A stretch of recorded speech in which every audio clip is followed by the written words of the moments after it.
Sebelum membahas tentang ekosistem, kita harus mengenal apa itu ekologi. Nah, istilah ekologi sendiri pertama kali ditemukan oleh Ernest Haeckel pada tahun 1869. Ekologi ini ternyata berasal dari bahasa Yunani loh, yaitu oikos yang berarti rumah dan logos yang berarti ilmu pengetahuan. Jadi, dapat disimpulkan bahwa ekosistem adalah hubungan antara makhluk hidup dan lingkungannya. Ekosistem ini dibagi menjadi dua komponen, yaitu komponen biotik dan juga komponen abiotik. Yuk kita lihat apa aja komponen ekosistem itu. Komponen ekosistem terbagi menjadi dua nih. Yang pertama, ada komponen biotik yang merupakan komponen terdiri atas makhluk hidup seperti manusia, hewan, dan tumbuhan. Komponen biotik terbagi lagi nih menjadi tiga kelompok. Untuk yang kelompok pertama, yakni produsen atau autotrof, merupakan makhluk hidup yang mampu menghasilkan makanannya sendiri melalui proses fotosintesis. Contohnya adalah tumbuhan. Kelompok yang kedua yakni konsumen atau heterotrof. Makhluk hidup yang masuk dalam komponen ini adalah makhluk hidup yang tidak bisa menghasilkan makanan mereka sendiri. Kelompok heterotrof terbagi lagi nih menjadi tiga kelompok. Untuk kelompok yang pertama adalah herbivora atau pemakan tumbuhan, kelompok kedua karnivora atau pemakan daging, dan kelompok yang ketiga adalah omnivora atau pemakan tumbuhan dan daging. Kelompok ketiga yakni decomposer, merupakan organisme pengurai komponen biotik yang sudah mati. Contohnya adalah bakteri atau berbagai macam jamur. Komponen kedua ekosistem adalah komponen abiotik, yang merupakan komponen berupa makhluk mati. Terdapat beberapa faktor nih yang mempengaruhi komponen abiotik. Faktor yang pertama adalah tanah dan batu, karena struktur fisik dan komposisi mineral yang membatasi penyebaran organisme berdasarkan kandungan sumber makanan. Faktor yang kedua adalah iklim, di mana ini merupakan kondisi cuaca dalam jangka waktu yang lama suatu wilayah. Faktor yang ketiga yakni suhu, dapat mempengaruhi proses biologis mamalia serta unggas. Faktor yang keempat nih ada air, yang dapat mempengaruhi distribusi organisme. Misalnya saja organisme yang ada di gurun beradaptasi terhadap ketersediaan air. Faktor yang kelima ada cahaya matahari, di mana intensitas dari cahaya matahari besar kecilnya bisa meningkatkan suhu dan dapat mempengaruhi proses fotosintesis. Dan faktor yang terakhir adalah garam, di mana garam ini mampu mempengaruhi kesetimbangan air yang ada di dalam organisme melalui osmosis.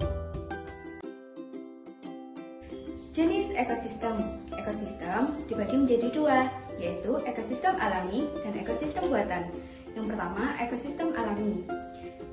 Itu dibagi menjadi dua, yaitu ekosistem darat, merupakan ekosistem yang ditentukan oleh suhu dan curah hujan. Contohnya ada gurun, padang rumput, ataupun hutan hujan tropis. Nah, yang kedua ada ekosistem perairan, di mana didominasi oleh perairan dan dipengaruhi oleh cahaya matahari yang masuk. Ekosistem ini dibedakan menjadi dua, yaitu air tawar dan air laut. Air tawar memiliki kadar garam yang sedikit, sedangkan air laut memiliki kadar garam yang tinggi. Selanjutnya ada ekosistem buatan, merupakan buatan atau yang diciptakan oleh manusia yang berguna untuk memenuhi kebutuhan dan memiliki keanekaragaman. Contohnya perkebunan, waduk, maupun sawah irigasi. Rantai makanan merupakan serangkaian proses makan dan dimakan antara makhluk hidup berdasarkan urutan tertentu. Nah, dalam rantai makanan ini terdapat beberapa peran, yaitu ada produsen, ada konsumen, dekomposer atau pengurai untuk kelangsungan hidupnya.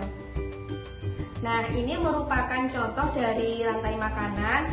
Yang pertama, ada rumput yang berperan sebagai produsen. Rumput ini dimakan oleh belalang yang berperan sebagai konsumen primer.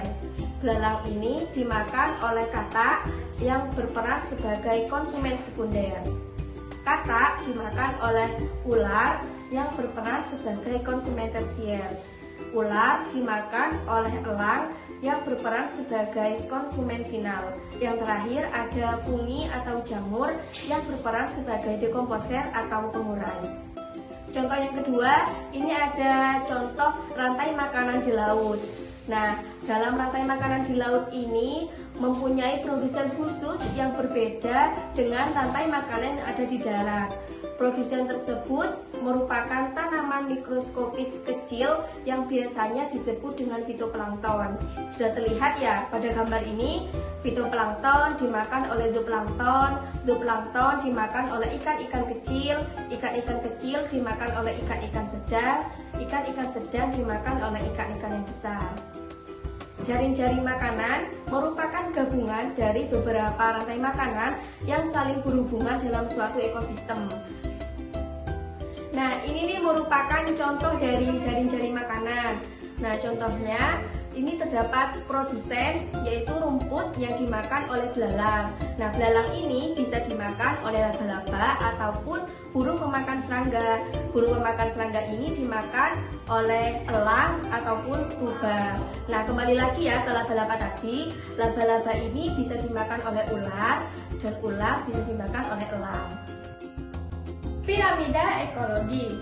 Piramida ekologi ini merupakan bayangan susunan antar tropik yang disusun berdasarkan kepadatan populasi, berat kering, maupun kemampuan penyimpanan energi pada tiap tropiknya.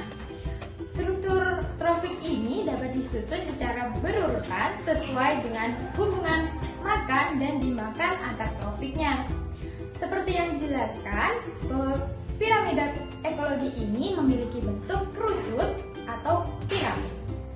Piramida ekologi ini apa sih fungsinya? Nah, piramida ekologi ini berfungsi untuk menunjukkan bayangan perbandingan antar tropik pada suatu ekosistem. Pada tingkat pertama ditempati oleh produsen sebagai landasan awal dari piramida ekologi. Selanjutnya akan ditempati oleh konsumen primer, konsumen sekunder, tersier, dan sampai pada konsumen puncaknya. Ketika organisme autotrof atau produsen dimakan oleh herbivora yang merupakan konsumen pertama, karenanya energi yang tersimpan pada produsen ini berpindah ke tubuh konsumen yang pertama. Kemudian, konsumen kedua akan menerima energi dari konsumen pertama, dan begitu pula seterusnya.